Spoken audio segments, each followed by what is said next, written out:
திருச்சிற்றம்பலம். நாளாய போகாமே நாளாய போகாமே நஞ்சணியும் கண்டனுக்கே நாளாய போகாமே நஞ்சணியும் கண்டனுக்கே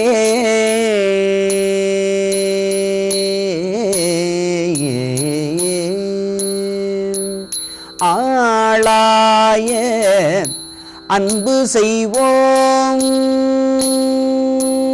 ஆளாய அன்பு செய்வோம் ஆளாய அன்பு செய்வோம் ஆளாய அன்பு செய்வோம் மட நெஞ்சே ஆளாய அன்பு செய்வோம் மட நெஞ்சே அரண் நாமம் கேளாய் நாமம் கேளாய் நம் கிளை கிளைக்கும் கெடுபடா திறம் அருளி கேளாய் நம் கிளை கிளைக்கும் கெடுபடா திறம் அருளி கோளாய நீக்கும் கோளாய நீக்கும் அவன் கோளிலியம் பெருமானே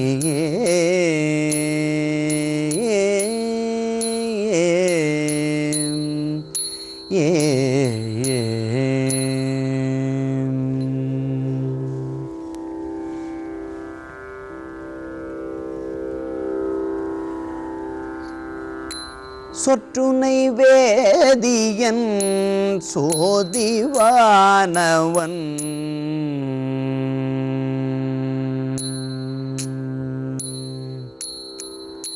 சொற்றுனை வேதியன் சோதிவானவன்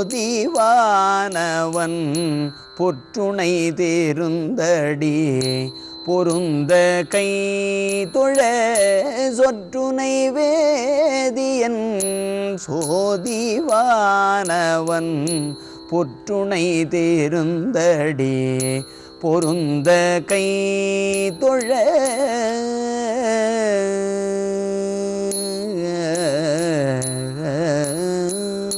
கற்றுனை பூட்டி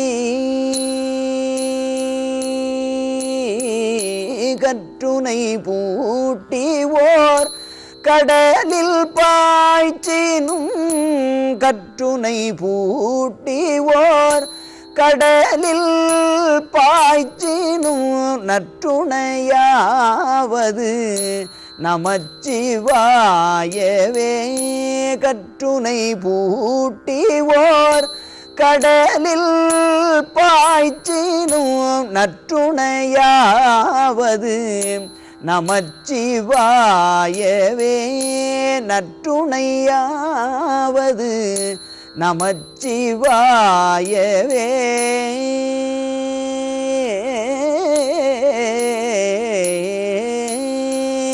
பூவினுக்கு அருங்கலம் பொங்கு தாமரை ஆவினுக்கு அருங்கலம் அறநஞ்சாடுதல்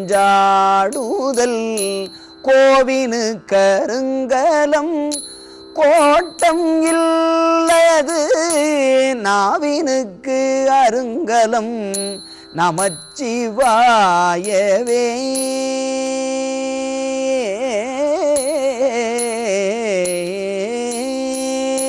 சலம் இலன் சங்கரன் சார்ந்தவர்க்கல்லால் நலமிலன் நாள்தோறும் நல்குவான் நலன் குலம் இலராகிலும் குலத்து கேட்பதோ நலம் மிக கொடுப்பது நமச்சிவாயவே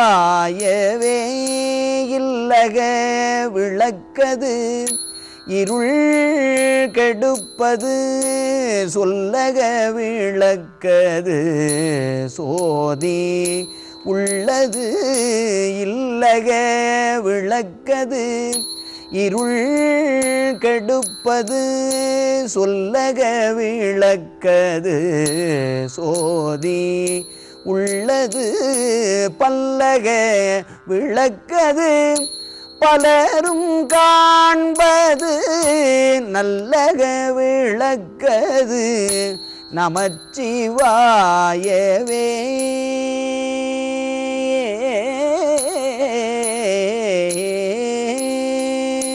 மாப்பிணை தழுவிய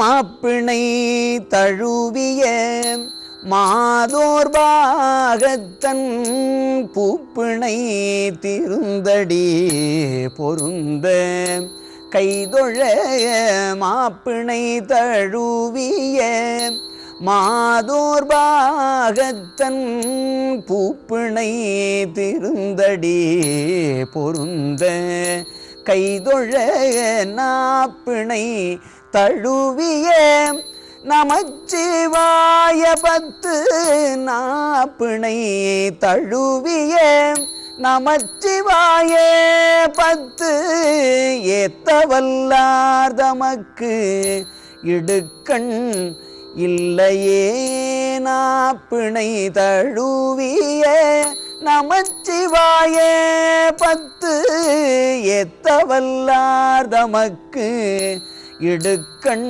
இல்லையே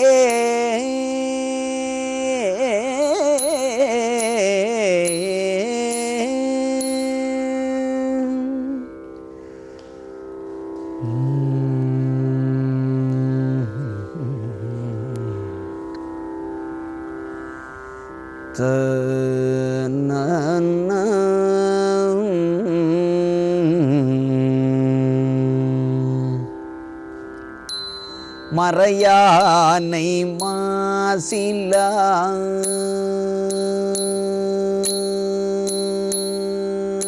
மறையானை மாசிலா புன்சடை மல்கு வெண்பிறையானை பெண்ணோடு ஆணாகிய பெம்மானை மறையானை மாசிலா புன்சடை மல்கு வெண்பிறையானை பெண்ணொடு ஆணாகிய பெம்மானை மறையானை மாசிலா புன்சடை மல்கு வெண்பிறையானை பெண்ணொடு ஆணாகிய பெம்மானை இறையானை ஏர்கொள் கச்சி திரு ஏகம்பத்து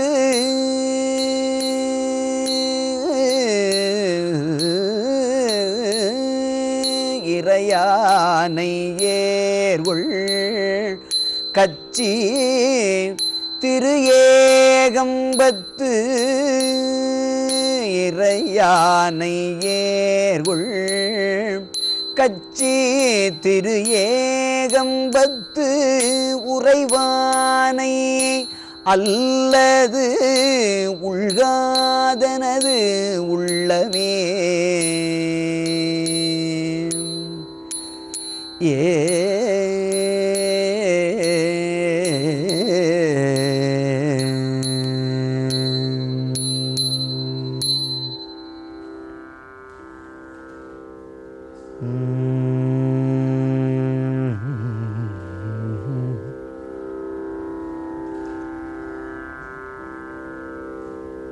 மண்ணிடை குரம்பை தன்னை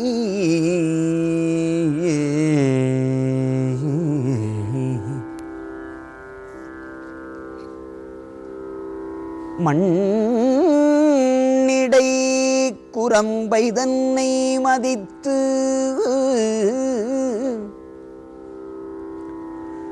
மண்ணிடை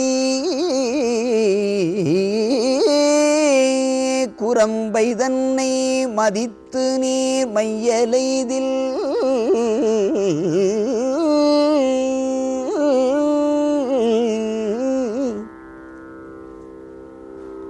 விண்ணிடை தருமராசர் வேண்டினால் விலக்குவாராறு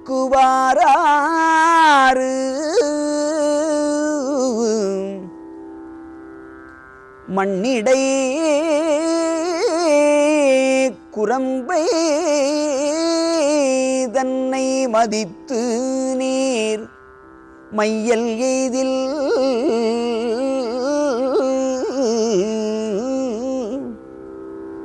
விண்ணிடை தருமராசர் வேண்டினால்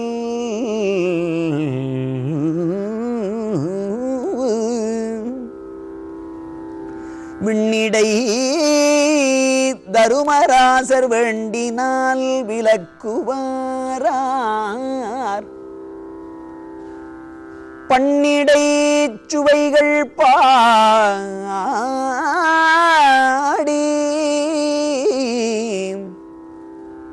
பன்னிடை சுவைகள் பாடி ஆடிடும் பத்தர்க்கு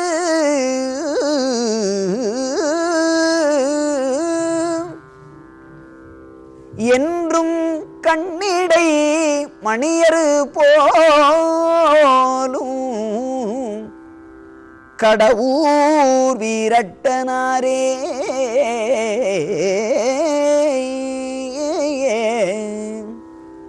பன்னிடைச் சுவைகள் பாடி ஆடிடும் பத்தர்க்கு என்றும் கண்ணிடை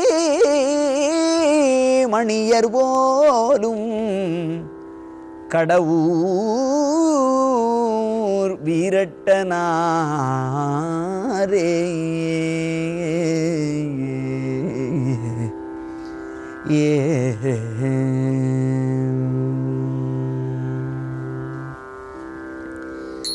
செல்வ நடு மாடம் சென்று சேணோங்கி செல்வ நடு மாடம் சென்று சேணோங்கி செல்வமதி தோய செல்வம் உயர்கின்ற செல்வ நடுமாடம் சென்று சேணோங்கி செல்வமதி தோய செல்வம் உயர்கின்ற செல்வ நடுமாடம் சென்று சேணோங்கி செல்வமதி தோய செல்வம் உயர்கின்ற செல்வருவாழ் தில்லை செல்வர் வாழ்தில்லை சிற்றம்பலம் மேய செல்வர் வாழ்தில்லை சிற்றம்பலம் மேய செல்வன் கழல் ஏத்தும் செல்வம் செல்வமே செல்வர் வாழ்தில்லை சிற்றம்பலம் மேய செல்வன் கழல் ஏத்தும் செல்வம் செல்வமே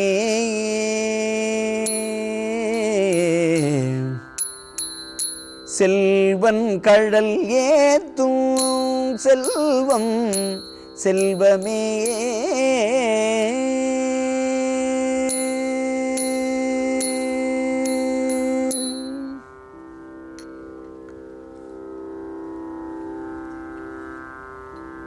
கருவுற்ற நாள்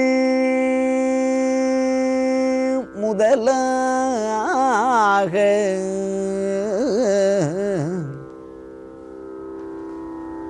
கருவுற்ற நாள் முதலாக உன்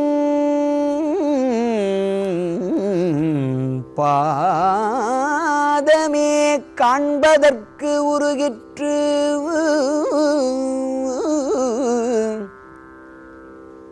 என் உள்ளமும் உன் பாதமே காண்பதற்கு உருகிற்று. கருவுற்ற நாள் முதலாக உன் பாதமே காண்பதற்கு உருகிற்று. என் உள்ளமும் நானும் கிடந்து அலந்து எய்த்தொழிந்தே.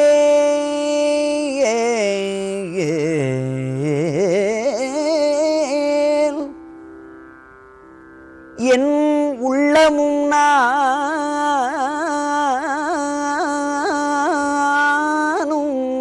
கருவுற்ற நாள் முதலாக உன் பாதமே காண்பதற்கு உருகிற்று. என் உள்ளமும் நானும் கிடந்து அலந்து எய்த்தொழிந்தே. திருவொற்றியூரா திரு ஆலவாயா திருவாரூரா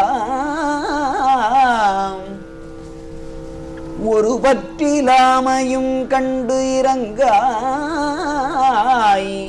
கட்சி ஏகம்பனே.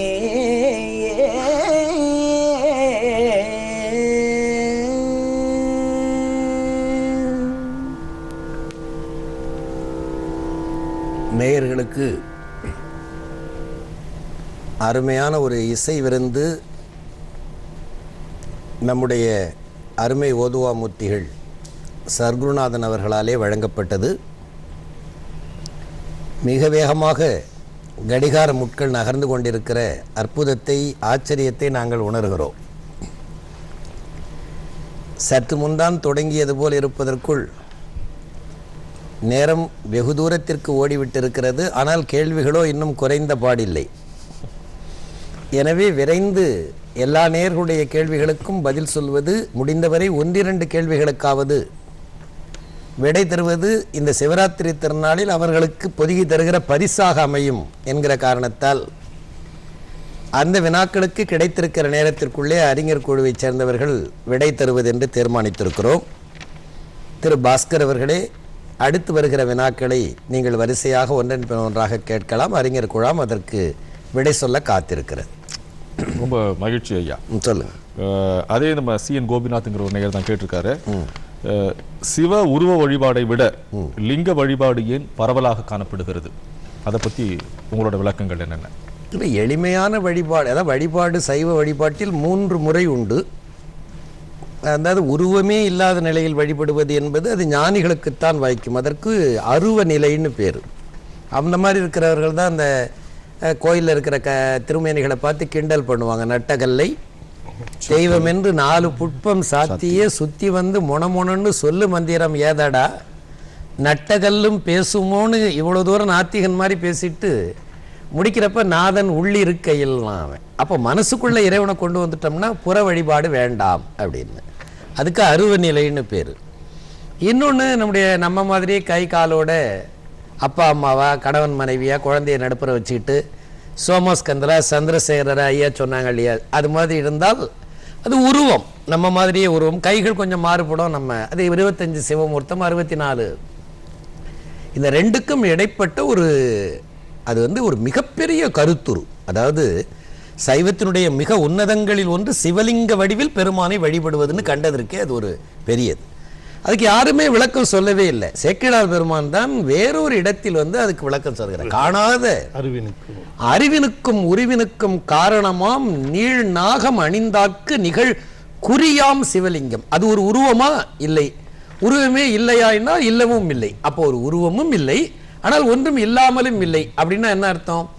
ஒரு வடிவம் இருக்கிறது, அந்த வடிவத்தில் நேரடியாக உருவம் இல்லை, ஆனாலும் அந்த வடிவம் சிவனை நினைப்பிக்கிறது என்பதனால் மற்ற 2 வழிபாடுகளை விட எளிவந்த வழிபாடு சிவலிங்க வழிபாடு. அதனால ஒரு கல்லை நட்டு வைத்து ஒரு மலரெடுத்து தூக்கி போட்டால் உடனே இறைவனாக மாறிவிடுவான்கிற எளிய வழிபாடு சிவலிங்க வழிபாடு என்பதனால் பரந்துபட்டு கிடக்கிற இந்திய மாநிலங்களில் மட்டுமில்லை, கீழே மேலை தேசத்தில் எல்லாம் கூட லிங்க வடிவிலே பெருமானை வழிபடுகிற முறை உருவாகி இருக்கிறது. எனவே அது எளிவந்த வழிபாடு. அதற்கு பெரிய திருமேனிகள், சிற்பிகள், இவருடைய உதவிகளெல்லாம் தேவையில்லை. எப்படி வேணாலும் வைக்கலாம். நீங்கள் கல் வடிவத்தில் ஒரு மரத்தை நடுதறியை காணலாமேன்னு மாடு கட்டுறதுக்காக அடிக்கப்பட்டிருக்கிற ஒரு மூங்கில் குச்சி கூட கன்றாப்பூர் நடுதறியை காணலாமேன்னா ஒரு குச்சி கூட சிவலிங்கமா மாறிடும். ஒரு பாண்டியனுக்கு வேப்பங்கொட்டையே சிவலிங்கமா தெரிஞ்சது அந்த பையனுக்கு. அந்த மாதிரி இது எளிய வழிபாடு என்பதனாலும் எல்லாராலும் எப்படி விநாயகர் வழிபாடு ஒரு மண்ணை பிடித்து வைத்தாலும், ஒரு சாணத்தை பிடித்து வைத்தாலும், ஒரு மஞ்சளை பிடித்து வைத்தாலும் அதிலே எழுந்தருளுகிறார்னு கருதுகிறோமோ, அதே வழிபாடு தான். விநாயகரும் சிவனும் வேறல்லங்கிறதுனால அந்த வழிபாடு எளிய வழிபாடு. அதனால லிங்கம்ன்ற சொல்லிருக்கே குறியீடுன்னு தான் பொருத்தம். லிங்கம் என்பதற்கு குறியீடு தான். அதனால காணாத அறிவினுக்கும் உருவினுக்கும் காரணமாம் நீள்நாகம் அணிந்தார்க்கு நிகழ் குறியாம் சிவலிங்கம்னு எழுதலார். இந்த வினாவுக்குங்க வரலாற்று ரீதியா பார்க்குறப்ப இன்னும் சில கருத்துக்களை நம்ம பொதிகை நேயர்களுக்கு சொல்ல வேண்டியது இருக்குன்னு நினைக்கிறேன். எப்படி? அதாவது பல்லவர் காலத்துல இன்னைக்கு இருக்கக்கூடிய மகாபலிபுரத்துல கடற்கரை கோயிலை ராஜசிம்மன் நிறுவினான் அப்படின்னு வரலாறு சொல்லுது. அதுதான் தமிழகத்திலேயே முதலாக கட்டப்பட்ட கட்டுமான கோயில். அந்த கோயில்ல பார்த்தோம்னா சிவலிங்கம் வந்து 16 பட்டையோட தாரலிங்கம் என்ற பெயரோட சிவலிங்கத்தை அவன் நிறுவியிருக்கான். அதே மாதிரி அந்த கருவறையுடைய பின் சுவர்ல பார்த்தோம்னா சோமாஸ்கந்தமூர்த்தி பிரதிஷ்டை செஞ்சிருக்காங்க. அது புடைப்பூர்வமாக புடைச்சிருப்போம். அதே மாதிரி காஞ்சி கைலாசநாதர் அவருடைய அடுத்த கோயில் காஞ்சியில கைலாசநாதர் கட்டுறாங்க. அங்கேயும் சிவலிங்கம், சோமாஸ்கந்தர். இந்த இரண்டும் பல்லவர் காலத்துல அதிகமான வழிபாட்டுல இதுக்கு முக்கியத்துவம் கொடுப்பதற்கான காரணம் என்னன்னு பார்த்தோம்னா, பல்லவர்களுக்கு முன்னால் தமிழகத்தை ஆட்சி செய்த கலப்பரர்கள் என்ற ஒரு இனம். அவங்க வேற்று நாட்டிலிருந்து தமிழகத்திற்கு வந்தவர்கள். அவர்களுடைய மொழி பாலி மொழி, பிராகிருதம் போன்ற மொழிகளை பேசியவர்கள். தமிழுக்கு முக்கியத்துவம் தராத ஒரு அரச பரம்பரை அவர்கள். அந்த காலகட்டத்துல சமண சமயம், பௌத்த சமயம் போன்ற பிற சமயங்கள் தமிழ்நாட்டுல அதுக்கு அவங்க முக்கியத்துவம் தந்த காரணத்தினால அவர்கள் துறவரத்தை வலியுறுத்தக்கூடிய சமயங்களாக அது இருந்ததுனால மக்கள் முழுவதுமே துறவரம் என்ற ஒரு நிலையிலிருந்து அவர்களை இல்லறத்திற்கு மாற்ற வேண்டும் என்ற ஒரு கட்டாய சூழ்நிலை இருந்தது. அதனால தான் அந்த சோமாஸ்கந்தர் வடிவத்தை, அது இல்லறம் என்பதுல ஒரு கணவன் மனைவி குழந்தை என்ற ஒரு குடும்பம் என்ற ஒரு நிலையை சோமாஸ்கந்த மூர்த்தியும், சிவலிங்கம் என்பது ஒரு ஆண் பெண் சேர்க்கை, கணவனும் மனைவியும் இணைந்தால்தான் இந்த உலகம் உயிர்களை உற்பத்தி செய்து தொடர்ந்து வாழும் என்ற கருத்தை குறியீட்டு நிலையிலே நிலைப்படுத்தப்பட்ட ஒரு செய்தியாக சிவலிங்கத்தை நாம் பார்க்கலாம். ரொம்ப அற்புதம். அந்த தேவார பாடல்கள் எல்லாம் பார்த்தோம்னா எல்லா இடத்துலையும் சிவனை தனியாக பாடாம வேயுரு தோழிபங்கன் விடமுண்ட கண்டன் தோளுடைய செவியன் என்று அம்மையோடு கூடி பாடக்கூடிய பாடல்களை நம்ம பார்க்கிறோம். அப்ப அந்த இல்லறம் என்ற கருத்தை வலியுறுத்துவதற்கு தான் சிவலிங்கம் என்ற ஒரு திருமேனியை அவர்கள் அடையாளப்படுத்தியிருக்கிறார்கள் என்று கூட நாம் நினைத்து பார்க்கலாம். சிவலிங்கம் பற்றிய கருத்துருக்களுக்கு நிறைய செய்திகள் கிடைத்திருக்கிறது. அடுத்த வினாவிற்கு நம்ம செல்கிறோம். நிச்சயமா சார். சிவக்கடவுளின் தலையில் ஏன் கங்கை உள்ளாள்? ஐயா சொல்லுங்க ஐயா. இதுக்கு ஐயா ஒரு பெரிய சிறப்பான செயல் சொல்ல ஐயாவை சொல்லலாம். அவங்க சொல்லுங்க. கங்கை ஏன் தலையில வைக்கிறாங்க? ஐயா எதை குறிப்பிடுகிறாருன்னா, அடியனை ஒரு அன்பர் கேட்டார், நீங்க இன்ஜினியராக இருக்கிறீர்களே, சரி, சிவபெருமான் தலையில தண்ணீர் வைத்திருக்கிறார், அதை இன்ஜினியராக இருக்கிற நீங்க எப்படி ஒப்புக்கொள்ளுகிறீர்கள் தலையில தண்ணி வச்சிருக்கிறத அப்படின்னு கேட்டார். அதுக்கு நான் சொன்னேன், நான் இன்ஜினியராக இருக்கிறதுனால தான் அதை ஒத்துக்கிறேன் அப்படின்னு. ஏன் அப்படின்னு கேட்டார். நீங்க ஒரு 5 மாடி கட்டடம் கட்டினா தண்ணி டேங்கி எங்க வைப்பீங்கன்னு கேட்டார். அவர் சொன்னார் 5வது மாடியில வைப்பேன்னாரு. 50 மாடி கட்டடம் கட்டுறான் அமெரிக்காக்காரன், அவன் தண்ணி டேங்க எங்க வைக்கிறான்? 50வது மாடி உச்சியில வைக்கிறான். ஏன்னு கேட்டேன். 50வது மாடி உச்சியில வச்சாதான் 50 மாடியில இருக்கிறவங்களுக்கு தண்ணி கிடைக்கும். அப்போ உலகத்துல இருக்கிற அத்தனை பேருக்கும் தண்ணி கிடைக்கணும்னா இருக்கிற இடத்துல உயரமான இடத்துல வைக்கணும். அது சிவன் உச்சி தான். அதனால அங்க வச்சு காட்டியிருக்காங்க. விஞ்ஞானபூர்வமாக ஒரு விஞ்ஞானத்தை நிரூபித்திருக்கிறார்கள். அதாவது வாட்டர் ஃப்ளோவுக்கு ஒரு வாட்டர் ஹெட் வேணும். வாட்டர் ஹெட்ல வச்சு காட்டின ஃபர்ஸ்ட் விஞ்ஞானி நம்ம சிவபெருமான். ரொம்ப அற்புதமான விளக்கம்.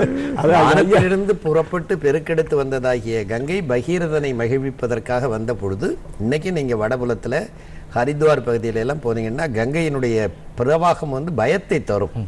அப்படி அச்சத்தை தருவதற்கு காரணமாக இருக்கிற இயற்கை சீற்றங்களை எல்லாம் கட்டுப்படுத்தி ஆள்கிறவன் பெருமான்கிற ஒரு கருத்துருவை உருவாக்க அந்த கொடும் வெள்ளத்தின் மூலமாக மனித குலத்தை அழித்த கங்கையை பெருமான் அடக்கி தன்னுடைய திருமுடி மீது சூட்டி கொண்டான்னு சொல்றது தான். எல்லாமே நம்ம தெய்வங்களினுடைய வடிவங்கள் எல்லாமே புரிய வச்சிருக்காரு. புலித்தோல் போத்திருக்காரு, யானைத்தோல் போத்திக்கிட்டாருன்னு எவையெல்லாம் மனித குலத்துக்கு அச்சம் தந்ததோ அந்த அச்சத்திலிருந்து மீட்டவன் பெருமான்கிறதுக்கு அடையாளமாக தான் அவனுடைய தோலை போத்துக்கிறது. பாம்பு போட்டு, பாம்புன்னா எல்லாருக்கும் பயம், அதை மேலே போட்டுக்கிட்டு இருக்கிற.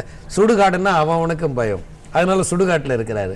அந்த மாதிரி பெருமானை வந்து எது எது குறித்தெல்லாம் மனித குலத்துக்கு அச்சம் இருந்ததோ அந்த அச்சத்திலிருந்து மனித குலத்தை அகற்றி காக்கிற பெருமான்கிறதுக்காக அவற்றையெல்லாம் தன்னுடைய பொருளாக ஆக்கி கொண்டு பெருமான் அருள் பாலித்திருக்கிறான். பேரழிவு தருவதற்கு காரணமாக இமயமலை சாரலிலிருந்து புறப்பட்டு வந்த கங்கை பிரவாகத்தால் இப்பொழுது கூட ஹரித்வாரில் எவ்வளோ பெரிய அழிவு வந்து சமீபத்தில் நீங்கள் பார்த்துருக்கீங்க. அதை எங்கள் பெருமான் அடக்கி தன்னுடைய திருமுடி மீது வைத்துக் கொள்வதன் மூலமாக மனித குலத்தை காக்கிறான்ங்கிறது தான் விஞ்ஞானபூர்வமான உண்மைங்கிறது நமக்கு தெரியும். அடுத்த வினாவுக்கு போவோம். நிச்சயமா சார். அடுத்தது வந்து ரொம்ப ஒரு காமனான ஒரு கேள்வி இது. சரி, குறிப்பாக இன்னைக்கு இளைஞர்கள் தெரிந்து கொள்ள வேண்டிய ஒரு செய்தியாக கூட நம்ம இதை நினைச்சுக்கலாம் சார். விபூதியை பல்வேறு முறைகளில் புள்ளியாக, கோடாக, பட்டையாக, முப்பட்டையாக நெற்றியிலும் கைகளிலும் நெஞ்சிலும் பூசிக்கொள்கிறார்கள். அது ஏன்? அது சைவ சமயத்துக்கு உரிய 3 முக்கியமான பொருள்கள் உண்டு அப்படின்னு சொல்லுவாங்க. எல்லா சமயத்துக்குமே 3 பொருள்கள். அதில் குறிப்பாக ஒன்று திருநீர், மந்திரமாவது நீர், வானவர் மேலது நீர்னு அதுக்கு ஒரு பதிகமே பாடியிருக்காங்க, ஒருத்தரும் பாடுறாங்க. அந்த திருநீற்றுக்கு இருக்கிற ஒரு திருநீருங்கிறது சைவ சமயத்தினுடைய மிகப்பெரியதாகிய கவசம், கவச திருநீர் அப்படின்னு அதை சொல்லுவாங்க. கவசம் வந்து கங்காளன் பூசும் கவச திருநீர், மெய்யெல்லாம் வெந்நீர் சன்னித்த மேனியன்னு பாடுவாங்க. உடம்பு முழுவதும் அவனே அதை போட்டிருக்கான்னு. அண்மையில் நான் திருவிளையாடல் புராணம் படிக்கிற பொழுது பௌத்தர்களுக்கும் மாணிக்கவாசகருக்கும் இடையில் நடந்த போராட்டத்தில் உங்கள் கடவுள் எப்படிப்பட்டவர், திருநீற்றோடு அவருக்கு என்ன தொடர்புன்னு கேட்கலாம் பௌத்தன். பரஞ்சோதி வந்து அதுக்கு பதில் சொல்கிறாரு பாருங்க. நான் இது வரைக்கும் நம்ம அந்த பகுதிகளெல்லாம் பார்க்கவே இல்லை. காஞ்சி கிடக்கிற ஒரு சாணத்தை எடுத்துகிட்டு வாங்குறாரு, பசுமாட்டு சாணத்தை எடுத்துகிட்டு வராங்க. அது நல்லா எரிஞ்சிக்கிட்டு இருக்கிற நெருப்பில் போட்டு அப்படியே கொதிக்க பழுக்க செக்கச்சவேர்னு காய்ச்சுறாங்க. காய்ச்சி எடுத்து அப்படி தூக்கி ஒரு இதில் பிடிச்சிக்கிட்டதும், ஒரு இரும்பு பிடியில் பிடிச்சதும் உள்ளுக்குள்ளெல்லாம் செக்கச்சவேர்னு கனன்று எரிஞ்சிக்கிட்டு இருக்க அந்த சாணம் மேலே எல்லாம் வெள்ளை ஒரு பூ பூத்துருக்குது அந்த சாம்பல். இதை உள்ளுக்குள்ளே இருக்கிறதாண்டா எங்கள் சிவன், மேலே பூத்திருக்க அதுதாண்டா விபூதின்னு சொல்றார். அந்த மாதிரி ஒரு கான்செப்டை ரொம்ப அழகாக பரஞ்சோதி முனிவர் காட்டி பௌத்தர்கள் தோல்வியை ஒத்துக்கொள்கிறார்கள்னு சொன்னாங்க. இந்த எல்லாம் கடைசியில் முடிசார்ந்த மன்னரும் கடைசியில் பிடிசாம்பல் ஆவார்னு சொல்ற அந்த கருத்துருவைத்தான் நம்முடைய சாம்பல் இதில் எடுத்து காட்டுது. விபூதி என்பது இறைவனினுடைய மிகப்பெரியதாகிய ஒரு பிரசாதம் என்று கருதப்படுவது சைவத்தினுடைய கருத்து. அது பசுமாட்டு சாணத்திலிருந்து அது எப்படி செய்யப்படணுங்கிறத எல்லாம் சேக்கிடார் பெருமான் பெரிய புராணத்தில் எடுத்து காட்டுறார். அதை எப்படி வேணாலும் பூசிக்கலாம். ஒற்றை தொட்டு ஒரு நெத்தியில் பொட்டு மாதிரியும் வச்சுக்கலாம், ஒத்த கோடாவும் போட்டுக்கலாம், 3 கோடாவும் போட்டுக்கலாம். அனுஷ்டானம் செய்கிறவர்கள் உடம்பில் எத்தனை இடங்களில் விபூதி குழைத்து இட்டுக்கொள்ள வேண்டும், உத்தூளனமாகவும் போடலாம், குழைத்தும் அதை இட்டுக்கொள்ளலாம்னால அதுக்கெல்லாம் விதிமுறைகள். விபூதி பற்றியே தனியாக ஒரு நூலே இருக்குது. உருத்ராட்சத்தை பற்றி உருத்ராட்ச விசிஷ்டம் இருக்கிற மாதிரி விபூதி தரித்து கொள்வதற்கென்று தனித்தனியான நூல்கள்லாம் சைவத்தில் இருக்கு. எப்படி இருந்தாலும் விபூதி சைவர்களால் பூசப்பட வேண்டிய ஒரு அடையாளம் அப்படிங்கிறத நம்ம தெரியும். சொல்லப்பட்டும் இருக்கு. அது என்னன்னா, நம்ம இது மாதிரி 4 பட்டையை சதுரமாக இட்டுக்கொள்ளலாம், அது மாதிரி திரஷ்ரம் என்று முக்கோண வடிவமாக இட்டுக்கொள்ளலாம், அர்த்தச்சந்திரன் என்று பிறைச்சந்திரன் இட்டுக்கொள்ளலாம், அதுபோல் தீப வடிவில் இட்டுக்கொள்ளலாம், அவரவர் குலாச்சாரப்படி இட்டுக்கொள்ளலாம் என்று ஆகமத்தில் அதற்கு அனுமதி அளிக்கப்பட்டிருக்கிறது. காலப்போக்கில் சிலதான் மாறுதல்கள் ஏற்பட்டிருக்கு. அதனால விபூதி பூசுவதில் அவரவருடைய விருப்பம் தான் முக்கியம். இப்ப நாங்கள்லாம் வந்து நல்ல ஐயா சொன்னது போல உத்தூளனம் திருப்பூன்றம்னு விபூதி இட்டுக்கிறதுக்கு 2 விதமான வழிமுறை இருக்கு. உத்தூளனம்னா அப்படியே அந்த வெளியில தூசி வர்ற அளவுக்கு பூசிக்கொள்வது, திருநூறு பூசிதல் என்று. அது வந்து எந்த விதமான அந்த 3 பட்டைகள்லாம் தெரியாது, அது வெறுமே அப்படியே பூசிக்கிறது, அது உத்தூளனம் பேரு. அது முதல்ல பண்ணிக்கணும். அதுக்கப்புறம் திருப்புன்றம் என்று 3 பட்டைகள் தெரியும்படி இட்டுக்கொள்வது. அந்த திருப்புன்றம் 2 விதம், ஜலத்தோட சேர்த்து இட்டுக்கொள்வது, தனியா இட்டுக்கொள்வது. பெண்களுக்கு சொல்லுங்க, எந்த பொருளை தீயில எரிச்சாலும் அது கருமையா தான் ஆகும். ஆனா சாணம் மட்டும்தான் நெருப்புல எரிச்சப்புறம் வெண்மையாகும். அது ஒரு தனி சிறப்பு. எந்த பொருளை நீங்க வேணா நெருப்புல எரிச்சு பாருங்க, அது கருப்பா தான் போகும். ஆனால் சாணம் மட்டும்தான் தீயில எரிக்கிற பொழுது அது வெண்மையாகிறது. அது போல நம்மை சிவம் என்கிற நெருப்பில இந்த தூய்மை கேடு அடைந்திருக்கக்கூடிய நம்மை அதிலே சேர்க்கிற பொழுது நாமும் தூய்மை அடைகிறோம் என்கிற குறிப்பீடாக அதை விபூதியை ஒரு சிம்பலா எடுத்துக்கலாம். ஆரம்பத்தில் கருத்துரை என்னன்னா, நம்ம இப்போ வந்து பின்னாடி வந்து பசுமாட்டு சாணம் அதை இதெல்லாம் எடுத்துக்கிட்டாலும் வந்து சுடுகாட்டு சாம்பல் தான் விபூதியினுடைய தோற்றம். தோடுடைய செவியன் விடையேறி ஒரு தூவெண் மதிசூடி அடுத்த வரி காடுடைய சுடலை பொடி பூசி. காடுன்னா என்ன? அது சுடுகாடு தான். சுடுகாட்டு சாம்பல் தான் அவன் பூசுகிற பூசுவது மென்னீருன்னு அந்த பாட்டிலே அந்த செய்தி வருது.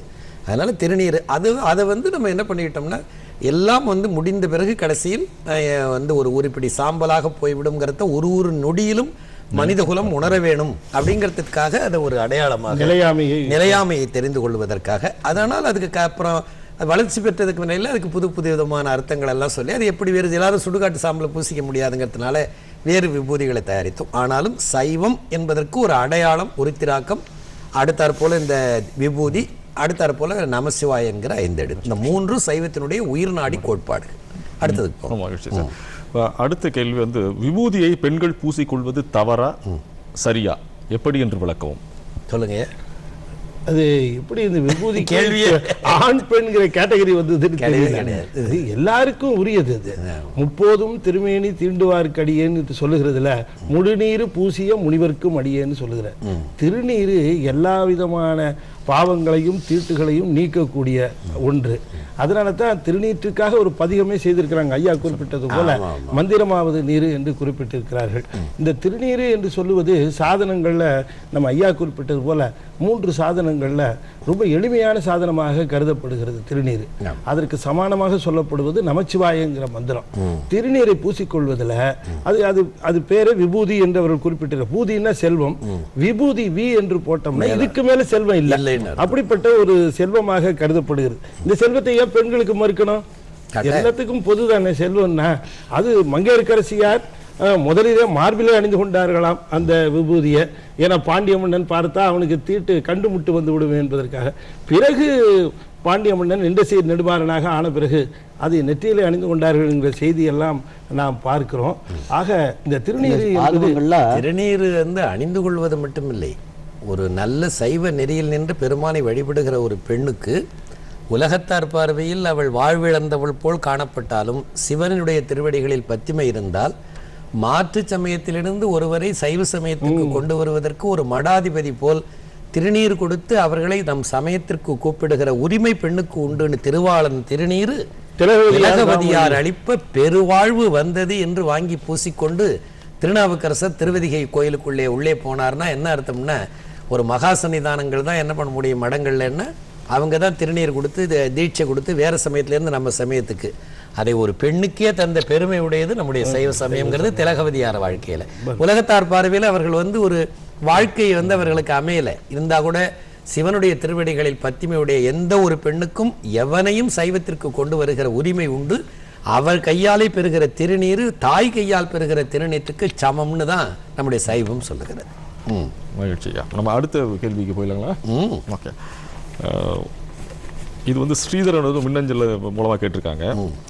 வேதாந்தம் உத்தர மீமாம்சா என்று அழைக்கப்படுகிறது இல்லையா? பூர்வ மீமாம்சா யோக சங்கியா என்பது என்ன, விளக்கவும். ஐயா சொல்லுங்க. மீமாம்சா அப்படின்ற வார்த்தைக்கு பூஜ்ய விசாரம், அதாவது புனிதமான ஒரு சிந்தனை அப்படின்னு பொருள். இந்த மீமாம்சான்றது எந்த துறையை, நம்ம இந்து சமயத்தில் இருக்கக்கூடிய பல துறைகள், அதில் எந்த துறையை குறிப்பிடுறது அப்படின்னா வேதங்கள்ல 3 பகுதியை சொல்லுவோம்.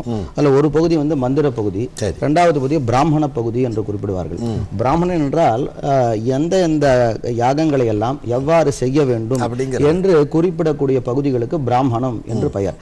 அந்த பிராமண அது வாக்கியங்களாக அமைந்திருக்கின்றன. அதாவது பல எழுத்துக்களால் ஆனது சொற்கள், பல சொற்களால் ஆனது வாக்கியம். அப்போ ஒரு வாக்கியமானது அந்த பிராமண பகுதியில் இருக்கக்கூடிய வாக்கியமானது ஒரு யாகம், இந்த யாகத்தை செய்ய வேண்டும் என்று குறிப்பிடும் பொழுது அந்த வாக்கியத்திற்கு உண்மையான தாற்பயம் என்ன என்று வாக்கியத்தின் ஒரு பொருளை ஆராயக்கூடிய சாஸ்திரத்திற்கு மீமாம்சா என்று பெயர். அதில் அந்த கர்மகாண்டமாகிய பிராமண பாகத்தில் இருக்கக்கூடிய வாக்கியங்களை விசாரம் செய்யக்கூடிய பகுதிக்கு பூர்வ மீமாம்சா என்று பெயர். அடுத்து இருக்கக்கூடிய உபனிஷத் பாகம், அவைகளும் வாக்கியங்கள் தான். அந்த வாக்கியங்களுக்கு எந்த பொருளிலே தாற்பயம் இருக்கிறது என்று குறிப்பிடக்கூடிய பகுதிக்கு உத்தர மீமாம்சா. எனவே மீமாம்சா என்ற சொல்லிற்கு தூய்மையான ஒரு விசாரம் என்று பொருள். வாக்கியத்தின் பொருளை விளக்கக்கூடிய சாஸ்திரங்களுக்கு பூர்வ மீமாம்சா, உத்தர மீமாம்சா. இது உத்தர மீமாம்சா என்பது வேதாந்தம் என்று சொல்லப்படுகிறது. பூர்வ மீமாம்சா வைதிக யாகங்கள், அதாவது முத்தி வேள்வி என்று குறிப்பிடுவார்கள். 3 அக்னிகளை உருவாக்கி செய்யப்படுகின்ற வேள்வி. அந்த வேள்வி தொடர்பான சந்தேகங்களை எல்லாம் நீக்கக்கூடிய சாஸ்திரம் பூர்வ மீமாம்சா.